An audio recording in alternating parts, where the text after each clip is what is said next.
Welcome to Week in One, the show that gives you a quick roundup of some of the top news stories and interviews featured on ENCA over the past 7 days. I'm Heidi Giokos. Let's catch you up. Diepsloot burns as residents take to the streets all the way to the union buildings in Pretoria over rising crime levels in the township. All 9 co-accused in the Thabo Bester prison escape saga appear in the Free State Magistrates Court. Families raise a case with SASSA after money went missing from their post-bank accounts. Violent protests erupted in Diepsloot on Monday night and escalated over the past few days. Community members say that crime in the area has spiraled out of control and that the police aren't doing anything about it. Now, this isn't the first time that this community has been burning, and the core issue remains the same: crime. ENCA reporter Manqoba Mqunu was there when the story broke.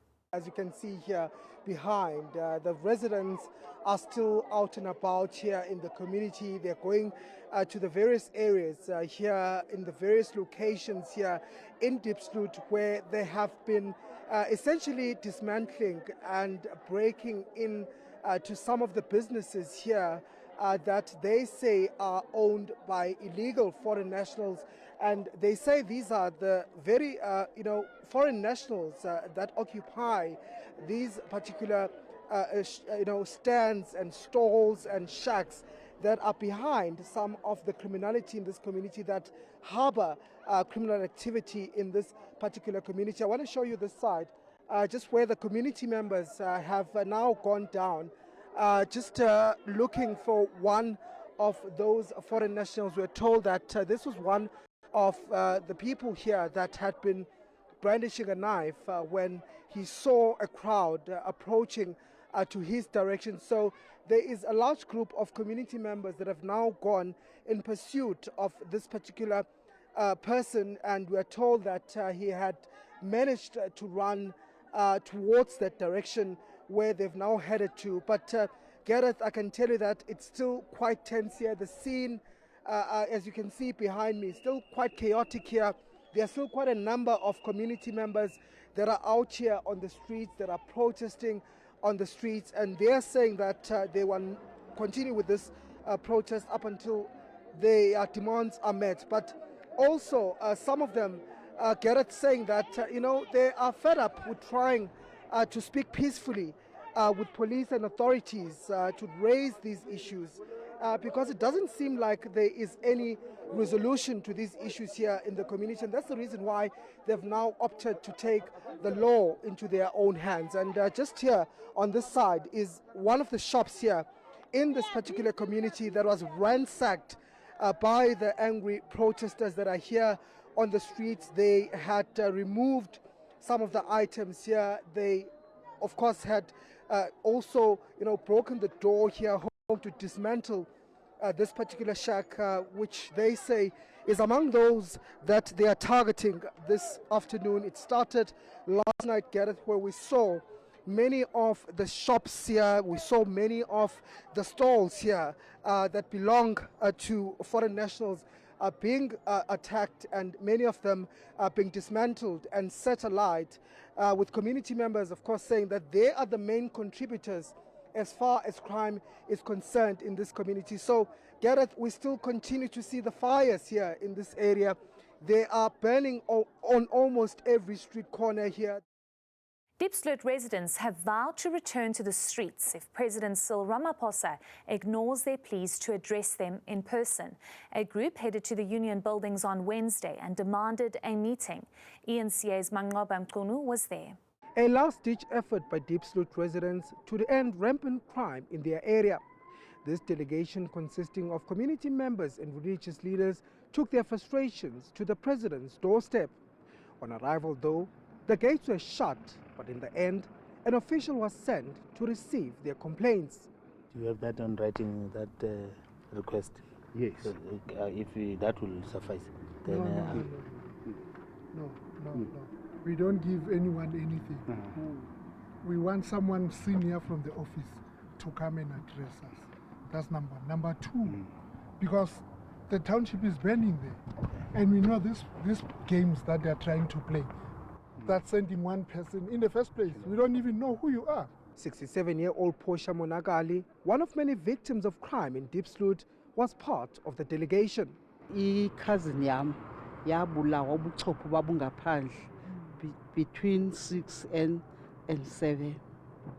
So lonto ivisubuhlungu ba mawulele awulali. She says they live in constant fear. Ulala ngesweli one elinye livulekile because anytime awazi uzawuva umnyango bewuchunduza besithini. Every now and then unevalo. The group was finally allowed in with promises made to resolve their concerns. We did meet with the Deputy Director in the Office of the President's. Decisions were taken that include that indeed we do have hope that we'll have the President in Diepsloot. But we have agreed together that before that can happen, we'll have a session with 4 ministers that are affected. That include the Minister of Police, the Minister of Home Affairs, the Minister of Justice, and the Minister of Informal Settlement. And they will first go and engage with the community of Diepsloot with all the issues that we're complaining about in preparation for the visit of the President.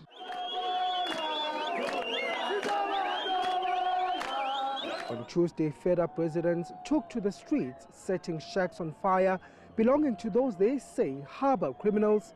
They promised to return to the streets again should the President fail to come and address them. Manqoba Mchunu, Diepsloot. And while tensions simmer in Diepsloot, the police are launching a drone pilot program. Gauteng Police Commissioner Elias Mawela says this is part of improving police visibility and bringing down incidents of crime. Senior reporter Aviu Mtila was there to put some tough questions to the General about how this program will help people in crime hotspots like Diepsloot. Diepsloot has been up in flames this week, and not for the first time. While residents here have been protesting high levels of crime, the police commissioner has been handing out drone pilot licenses that will be eyes in the sky on the lookout for criminals.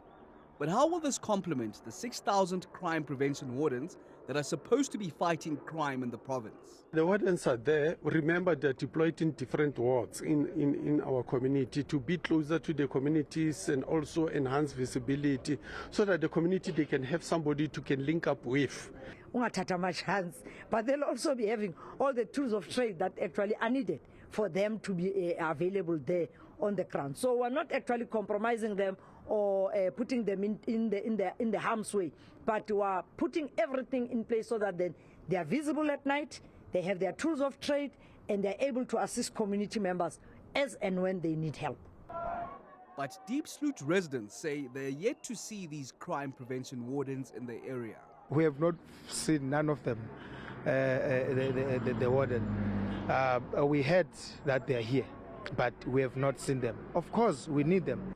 Asibabone bona bahamba ebusuku mara thina sizobasilele kwamanje abantu umuntu udubulile ngapha ephansi ke ngapha bamngenele endlini ene besifuna ukuthi bonke laba abantu base Diepsloot yonke le basenzela ama light ukuthi sizobona lezigebenga lezisenze zingena ku endlini zabantu bayabulawa nje ingane ziyakidnapha because now 2 weeks back futhi bekhona imoto ibimemeza ngelinye ilanga memeza ngani bilahlekile so angazi noba seyazi yafumaneka noba zange ifumaneke nalo ngani so into ezikanjalo nje ziyenzeka kunzima la Diepsloot kunzima kakhulu inkinga abangimafana abangena ezindlini ebusuku thatha yonke lento babulala abantu i-crime prevention wardens uyazazi zona sekowazibona la zona zibonakala nje kakhulu zibonakala khona mase kunesigameko esinjengaleso kodwa-ke hayi makuthulekile akubonakali lutho. In the meantime, the tactical response team has been temporarily deployed yet again. Aviu Mtila, Diepsloot, Johannesburg.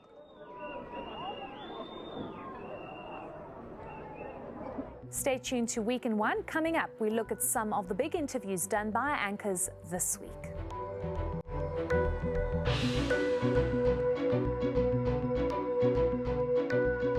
back to Week in One. I'm Heidi Giokos.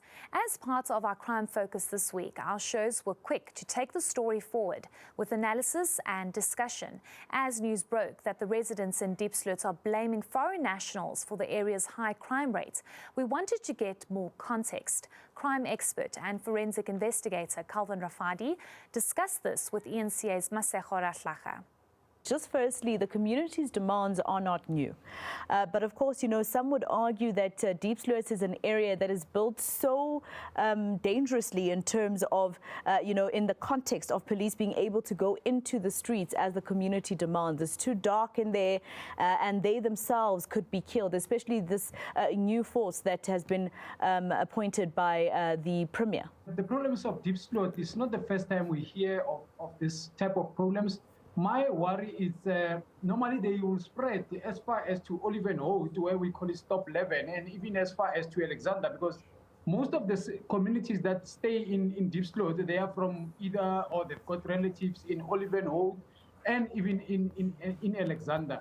But in most of these particular criminals, what they do, they know that the police are looking for them in Alex or even in Olivenhout, then they run to Diepsloot. Sometimes if the police are looking for them in Diepsloot, then they run to Olivenhout. But these problems are not new, and police visibility, it won't help in this space. So maybe this is not necessarily an issue of policing, because the Amaperete has been sent there, but they're always, at the main roads, for instance. Maybe it's an issue of the municipality and how it's left Diepsloot to become how it is today. Like I always say, I blame the police, because remember, Diepsloot never used to have a police station. They used to go to as far as Erasmia, not far from Lodiam. So the municipality and obviously the structure, they decided to build a police station right inside Diepsloot. Now, I blame the station commander and the detective commander, because it is their role to listen to the community, because the community, they are the intelligent, irrespective that the Baki cannot patrol in certain areas. But the communities, they've got the data. They know who's harboring who's renting a house to the criminals, and which criminals are selling drugs in those particular townships. So I blame the station commanders and the detective commanders. They are the ones who must collect this intelligence and action it. Unlike visible policing, like putting up roadblocks, because the communities, they know what time the crime happens, who are harboring these criminals and where they are staying and who's got the guns, who are selling drugs. That's why they made it a point that they even include that on the memorandum. Over 50% of young Africans are likely to consider moving abroad in the next few years. That's according to the Africa Youth Survey. But their reasons go beyond economic struggles. It's their safety they want. Gareth Edwards discussed this with Thabo Bester. Why do young Africans want to leave? What's their reasons? We'll talk numbers in a moment. What's the main reason that you're seeing on the research? The usual scourges that we see, which is economic difficulty, people, high youth unemployment. But what we're seeing that was really surprising were huge issues around safety. People simply do not feel safe in this country, and we're seeing that more in that youth contingent. Youth contingent, certainly I would agree as well. I imagine when it comes to safety, women and the attacks on women in our country and young girls is also a concern. Are you able to narrow down, zoom into that kind of data? Are we seeing more concerns of safety from women than we are in men? 100%.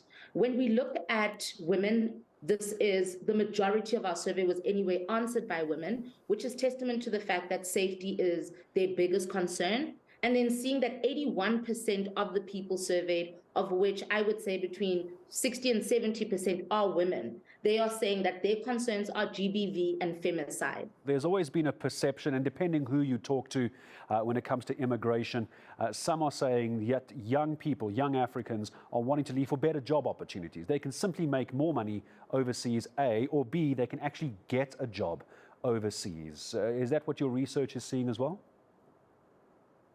Our research is showing issues around the economy, issues around a lack of job opportunities. But what we're seeing is it is a lot more complex than one thing, but rather speaking to a quality of life. And safety is a big part of that. Corruption and sabotage are among the issues being discussed at a meeting between Parliament's Standing Committee on Public Accounts and Eskom's board. In April, former CEO Andre de Ruyter spoke about fraud and corruption at the utility to the committee.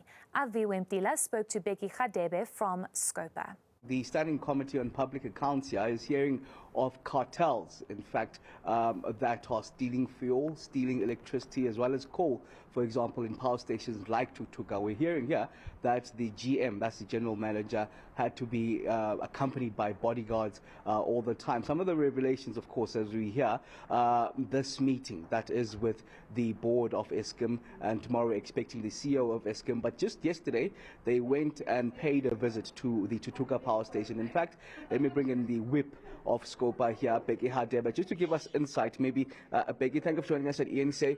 Maybe just on what you found at Tutuka and the purpose behind visiting Tutuka power station yesterday. Yeah, no, thank you so much.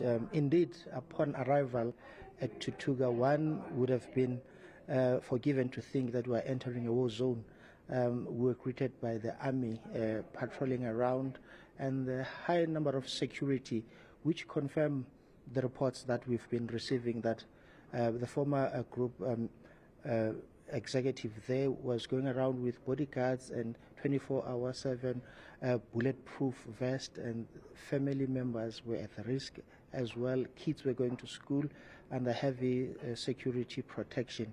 So we wanted to see for ourselves what are the contributing factors, engage with the staff around and pay a visit to all the areas that were mentioned as being part of the contributing factor, the stores and the distribution facilities, also the trucks when they arrive with the fuel, all what the processes and the measures in place to ensure that they nip it in the bud. So we've witnessed and we've seen for ourselves, but what I can tell you is that the picture is looking good.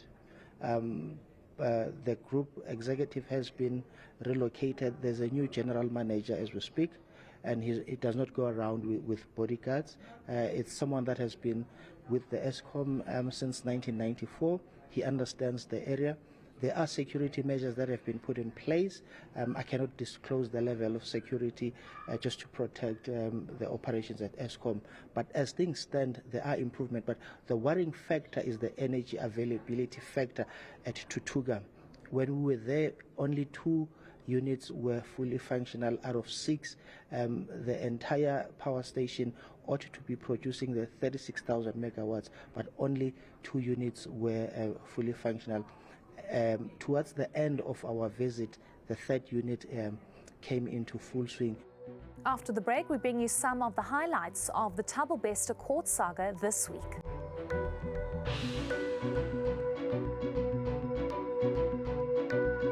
Welcome back to Week in One. I'm Heidi Giokos. The Thabo Bester court saga continued this week, with all 9 co-accused appearing before the Free State Magistrates Court and with Bester appearing virtually. The case against Facebook rapist and murderer has been postponed to the 8th of August for further investigations. And when they return, Bester will have to appear in person.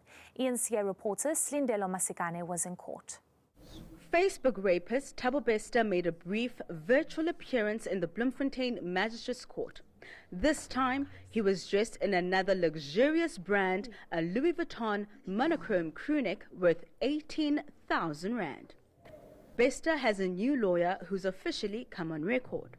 The state is of the view that at least a period of a month will suffice to allow the completion of this investigation. On that basis, we are agreed with the legal team, even of other accused, on the date of the 8th of August 2023. I have further been approached by Mr. Mathieu, the legal team for Mr. Bester now, in terms of his physical appearance on the next appearance, and on that the state has no objection. The necessary arrangements will be done as it pleases the court. He remains in custody. Bester's co-accused were physically in the dock. Dr. Nandi Pamagudumana came dressed in black, sporting a new hairstyle and a red lip. The state says investigations are not yet complete. We have said it many times before that for as long as if there is investigations underway, there is always a possibility of more people being arrested. But unfortunately, we are not in a position to say who's going to be arrested because we have to wait for investigations to be finalized. Then we can know who's involved and to what extent. Then if there is evidence that is pointing the investigating officers to certain people, those people will be arrested. Hopefully the 8th of August, they will be in court or not.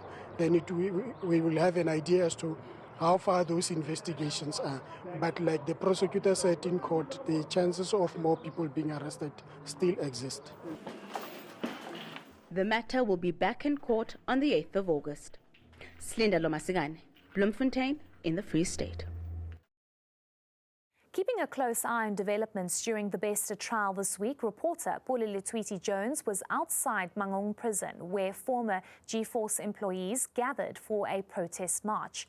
They wanted to stop the company from being granted an extension and want senior officials to be held to account. He filed this report. I know Thabo Bester as an inmate, but he was very manipulative. He'll pretend as if he's soft. He didn't like me because the problem is I was harsh because I was working as a stability, as an EST, emergency support team. That's why even if I search him roughly so, I'll turn his cell upside down.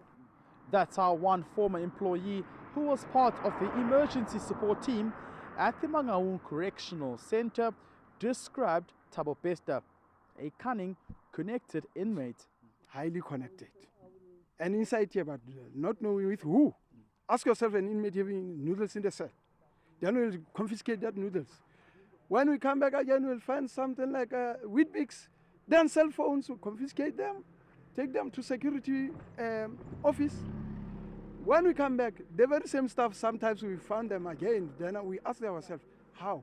Matiko, who was part of the G4S employees who marched to the Mangaung Correctional Center, where Bester escaped, says he was shocked at the preferential treatment Bester received while jailed.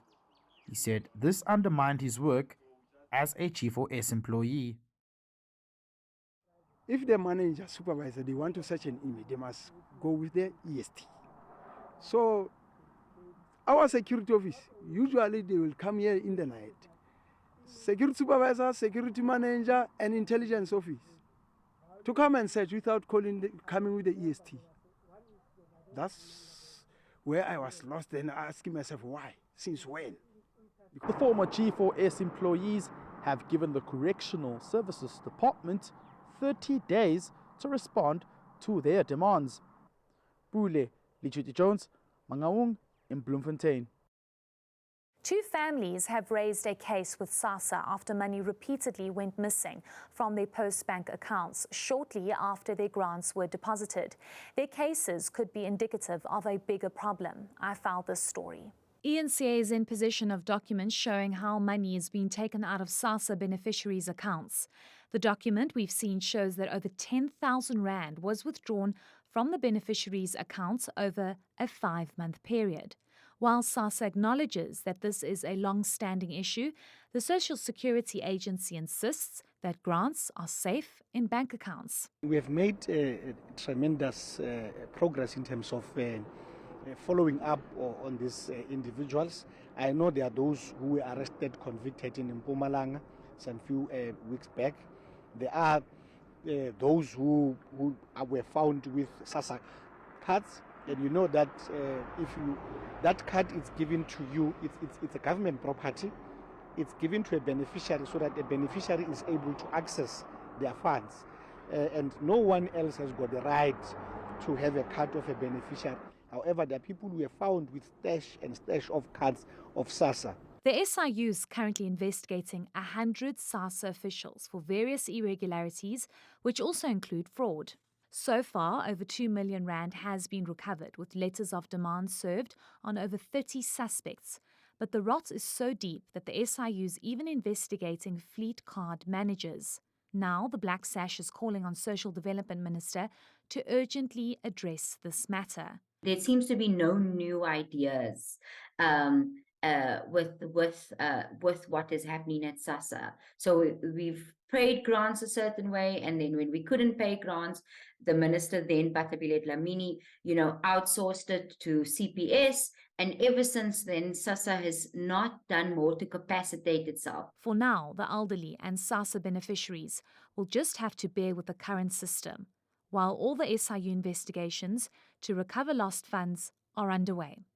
Heidi Giokos in Johannesburg. And that is a wrap of Week in One from myself and the fantastic team. Have a great weekend.